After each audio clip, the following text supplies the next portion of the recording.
Welcome back, MTG Joe here. Today we're doing a weekly metagame breakdown for the timeless best of 3 format.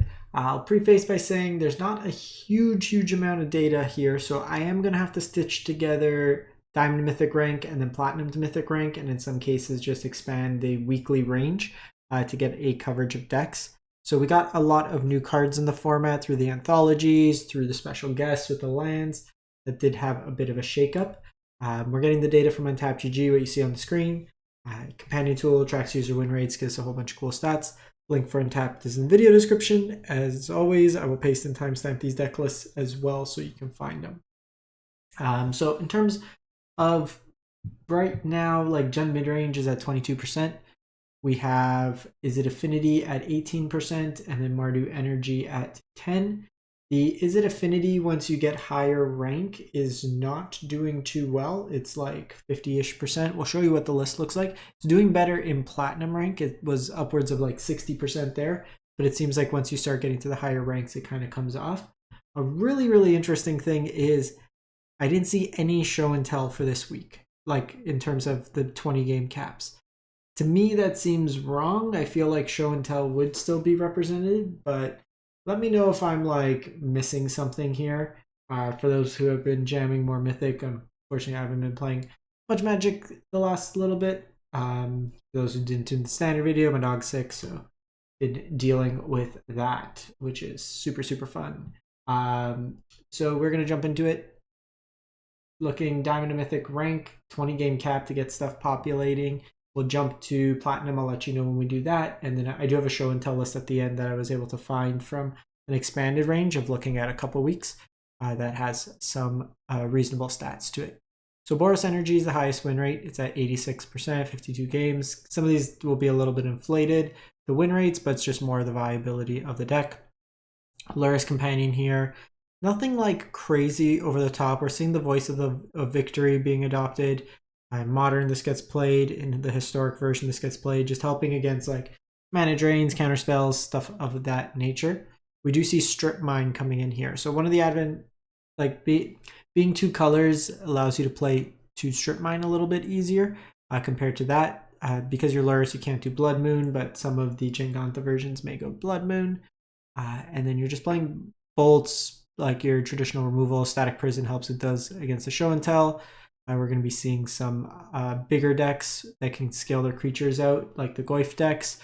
So Static Prison, just hitting that regardless of toughness is reasonable. Prides, your Galvanic Discharge, you're kind of the meat and potatoes. The Johnnies, flip with bombardments, get all that value. Arena of Glory in the mana base, couple Inspiring Vantage, and then your Fetch lands in there. Deafening Silence for anything looking to play multiple spells per turn. Meltdown, really good against Affinity. Hits their lands as well, which is impactful. Soul Guide for Graveyard Hate. Swords to Plowshare. Catch-all removal. Abrade Artifact Hate that has coverage against creatures as well. Disruptor Flute is kind of a tax effect. Then Sun Cleanser for the Mirror. Yes or no to this art? I like these arts. I think they're cool. But I know some people really dislike these arts. Golgari Midrange. So this one's at 73. The Rock is in the building. So alchemy card that works really well with Strip Mine is Wary Zone Guard. 3 mana, 3/3 that enters tapped that has survival. So you go to your beginning of your second main phase. If it's tapped, you return target land from your graveyard to the battlefield, and Wary Zone gets +1/1. So just a recurable way to get back Strip Mine every turn. That makes this creature just get bigger and bigger. We have Barrow Goyf in here, so it's kind of your traditionally-ish mid-range deck, which for a while felt like we were missing in the format. I felt like energy versus combo. Sheoldred, One Ring, just helps you kind of grind out the games. Grief in here to attack your opponent's hand. Dark Ritual deck to kind of cheat out these threats earlier. Reanimate, Chromux in here. Deathrite Shaman also can control your opponent from recurring their Strip Mines. Fatal Pushes, and then you can also reanimate Trolls in this deck here. 1 tap land, no other utilities. You do have Urborg, which can turn on Strip Mine, which is nice, as well as Ancient Tombs to just kind of protect you from that damage. Calling Ritual is really strong against energy and low to the ground Luris piles. Deluge is another sweeper. Orcish Bowmasters for control, anything looking to draw a bunch of cards. Blue base decks. Flute as a tax effect. Thoughtseize for more hand hate. From one boomer color to another, Jund Midrange at 73%. So no companion here because you're on Shieldred, but this one's the Oops All Goyfs version. We got Tarmogoyf, we got Barrow-Goyf, and we have Pyro-Goyf. So just a bunch of ways to kind of take advantage of the Tarmogoyf or the Lermogoyf effect. Pyro-Goyf deals damage to your opponent's any target, so kind of works nicely with the other Lermogoyfs in the deck. You have Ancient Tomb to get these out a little bit earlier, so it's almost like Goyf Stompy. You have Fables in here that you can get out as early as turn 1, so some nice effects there. Deathrite Shaman is a nice ramp effect, along with Regavan potentially. Your Shieldred, so you don't have kind of the engine of the One Ring in this deck, but you're playing more kind of a mid-range interactive deck. Bowmasters, you have Renin 6 in this one here. That is another one that you can get back your Strip Mines. So just play on 2, can deal with creatures, which is nice. Just -1 deals with a lot of the threats out of energy, and then just recur Strip Mine again. So lands are illegal in this format. Return a Minsc Boo, powerful planeswalker that puts a lot of pressure and can close out games fairly quickly. Abrupt Decay's got nice coverage in terms of removal as well. Leyline for the graveyard decks. Bitter Triumph, catch-all removal for creatures and planeswalkers. Abrupt Decay, really strong against Lurrus decks, low to the ground decks, hate pieces. Veil for the counterspell decks or black-based decks, just protect you. Thoughtseize for hand hate, Surgical for combo hate, and Meltdown for artifact hate. I feel like every deck just playing Meltdown is going to limit what Affinity can do. So there's another Jund Midrange. So this one's not Goyf version. It's kind of more interactive. You have Jar Soul that can rebuy your stuff. You're a Ritual deck here that's playing up. So this might be Missman's list. If I'm not, I know he was playing like One Ring Jund for a while. I don't know if it was this exact list. But your Minsc on the top end, just cheat out bigger plays earlier, which is strong. Rebuy, Strip Mine, kind of control the game, and then eventually just grind your opponent out with Shieldred One Ring action. Again, Calling Ritual. Trespasser is a nice threat. Can attack the graveyards, but in just kind of 1-for-1 removal, it 2-for-1s your opponent. And then against like counter spells, it also puts pressure on your opponent if they're playing at instant speed to play a spell, or it just transforms and starts clocking your opponent faster. Flute, as we mentioned, Disruptor Flute or Vexing Bauble is strong against like Evoke decks, as well as Show and Tell. Surgical for combo hate, Graveyard hate, Inquisition just more hand hate, and then Haywire Might, Artifact Enchantment hate.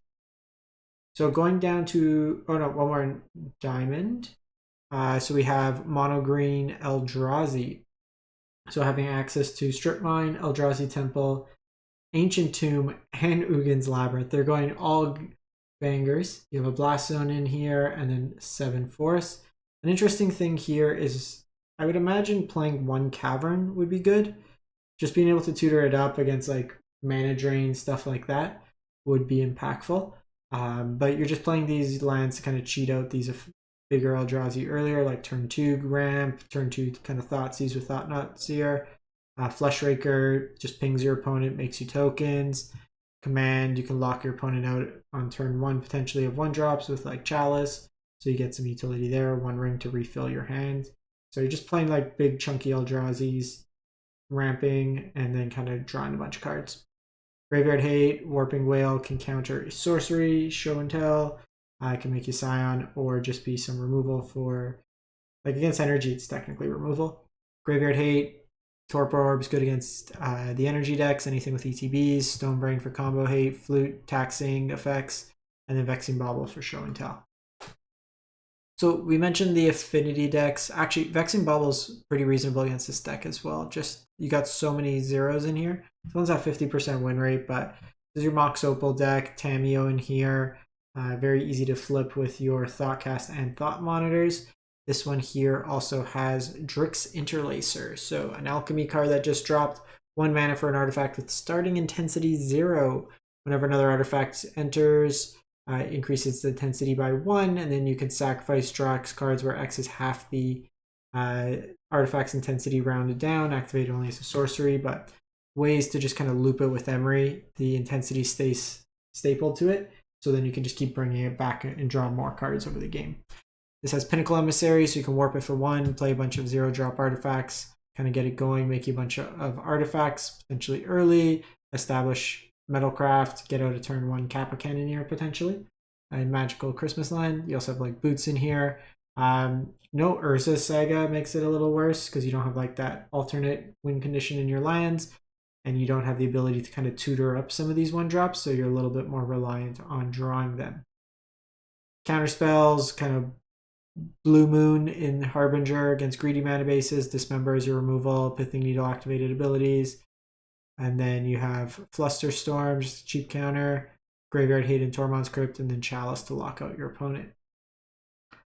So going down to Platinum, we have Gruul Eldrazi. So a little bit different take. We have some Ragavans, Honorary, I guess, Eldrazi.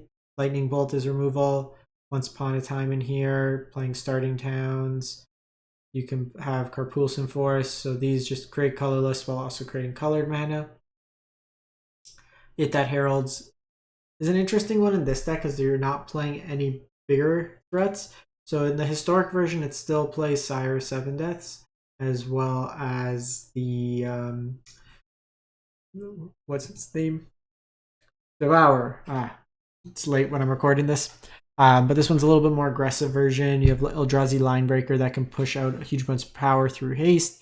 This does make all your Eldrazi spawns attack in. You have Wastegate Battle Mage is another way to kind of exile artifacts or enchantments or bounce. But a lot of kind of those elements just a little bit lower curve in this version here. Gemstones, just another way to kind of cheat out on mana if you are on the draw, just kind of break parity there. Flute for graveyard, or like, sorry, not graveyard hate. Combo hates, you can like name Show and Tell, Belcher, anything with activated abilities or just taxing your opponent. Fire Magic's good against energy decks. Chalice for like Lurrus decks, stuff like that, lock them out. Sultai Midrange. So this one's another Platinum deck. It's basically Blue Black Frog, Splash Deathrite Shaman, and Oko. So with this here, you still have your Strip Mines. This version does not have ways to recur Strip Mine. So that's one thing to note. So you're just kind of using it as a pseudo Wasteland. Tamiyo's in here, flips really easy with Brainstorm, just a bunch of cheap interaction, Corrupt Decays, Mana Drain. You do have access to Subtlety because you're not a Lurrus deck, so it's kind of a tempo element. Treasure Cruise refills your hand, so kind of close to the blue-black mid-range lists or tempo lists in Legacy. Obviously, you don't have Force or Daze, but has some kind of overarching elements here. I'm very surprised to not see Barrow Goyf in the 75. Just a nice way against the aggressive decks to kind of interact. You do have a Swamp, so I guess against Blood Moon decks, you can bring that in. Commandeer, if your opponent's kind of busting out a big spell, Show and Tell or something like that, you can take control of it. Or like any sort of big effects. Delusion here is a sweeper. Bowmasters, just against the heavy draw decks. Corrupt Decay deals with like cheap hate pieces, or just kind of coverage against a lot of 3 CMC or less permanents. Thoughtseize for hand hate, Blood Chief's Thirst for kind of catch-all cheap removal against planeswalkers and creatures. And then lastly, the Show and Tell deck. So this one here, like I said, we had to go for about a month. Down to Mythic rank. So this one here is playing Ancient Tomb and Gemstone Caverns, both to get you ahead. This version is going pretty much mono blue now. Just limiting the amount of colors to make it a little bit easier to play out the stuff, especially with land destruction in here. Cutting off a color is a lot easier. This version here has got Seek as to kind of find you cards in place of the Alchemy Tutor, the green-black one. Assemble the team. Basically Show and Tell into Omniscience or Atraxa. But what you're able to do is once you get going, Hullbreaker Horror can bounce stuff back. You have stock up to kind of dig through time. Born Upon a Wind lets you win through like Bowmaster or Shieldred. Fave Wishes gets you Approach Second Sun to combo win. And then you have Stifle to kind of shut off activated abilities. Kind of stifle their Strip Mine so you don't get your line blown up. You have Chromux in here that also helps you ramp. So there's a few ways you can turn one win if you have like all the cards in hand. Commandeer, just to fight over spells. You can kind of take over a counter spell, stuff like that. Approaches your win con, Leyline for every discard decks. Decks that are blowing up your lands. You have Crucible of Worlds to kind of keep up with that. Spell Pierce, Cheap Disruption, Flood Moth bounces all pretty much every hate piece, and then Consign for the Eldrazi decks, colorless decks, stuff like that. That is it for the week. Let me know what you think of the format. I gotta jump back into it, kind of play it out a little bit more, but we'll be back probably next week for best of one. We'll kind of alternate between the weeks to see what's happening with the formats. Thanks for watching. Sorry if it wasn't like the cleanest version. It's late and just with the dog, my head's not all in here today, but some folks were asking for it, so I wanted to get the video out. Thanks for watching. Hope you have a great one. Stay safe out there.